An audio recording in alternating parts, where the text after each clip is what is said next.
The Austin housing market continues to evolve. Let's dive in to see what's happening.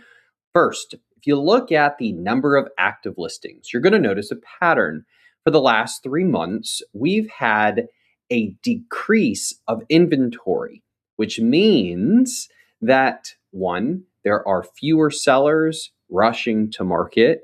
Number two, it means that we're doing a little better than 2025. Now, we're not improving from 2024, but at least we're not going downward in a trend that is accelerating with more sellers, and that means there's a higher chance pricing would then decline further. So this is a great sign. This also leads into number of sales. As you can see, in the last 3 years, for the month of June, we've seen an improvement in the number of sales.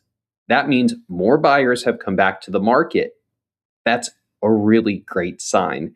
Even with interest rates around 6.5%, a lot of the market's pent up.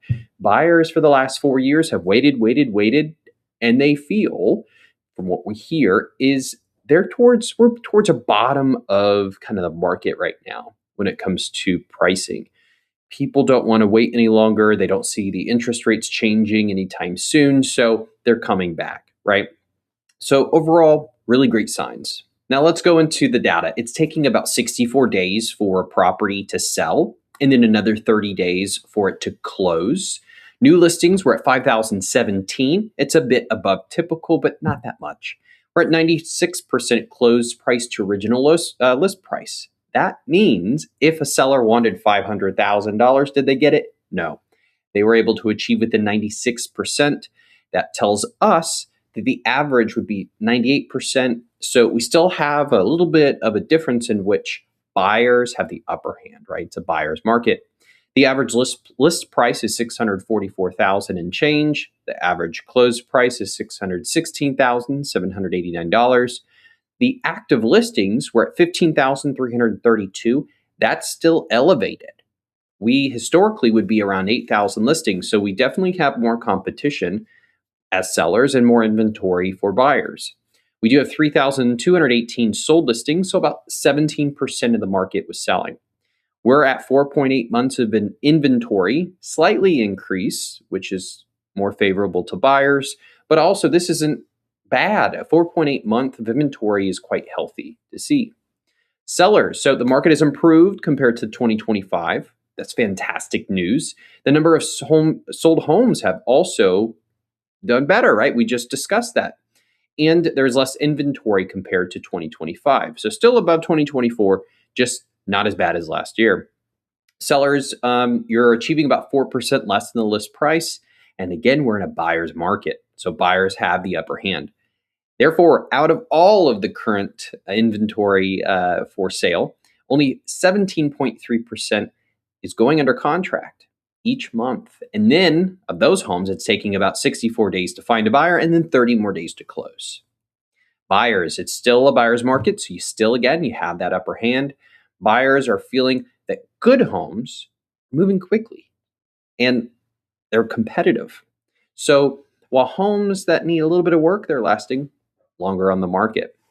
Inventory, of course, has reduced compared to 2025, so you don't have as many to choose from as you did last year. That was the best year to have purchased a home based on just data. Homes priced competitively go fast, and we know this. I hear this literally almost every week. Buyers want a property that is really move-in ready. Many buyers, majority of buyers, they don't want a huge project. So if the home has popcorn ceilings and they're all red walls, you're likely to see that listing stay in the market much longer because a buyer doesn't want to deal with it, right? Majority of sellers, they're going to negotiate, and they're going to negotiate on price, on their closing costs, and a few other items, which is great. The luxury market is strong. It's absolutely strong. Right now, we had 375 closed units, more than pre-pandemic. It's actually the third best June that we've seen in the history of Austin real estate. And in 2026 has been extremely healthy for this year on luxury. So I do want to note that it could be a signal because luxury typically returns before the non-luxury market. So this could be a little red herring, right? Little birdie chipping that says, "Hey, listen, this is a good sign." If you have any questions about the market, you're a past client, you have questions about your home, and or you're just preparing for what's to come in the next 12 months, we're here for you. We would love to answer questions, and we'll see you next month.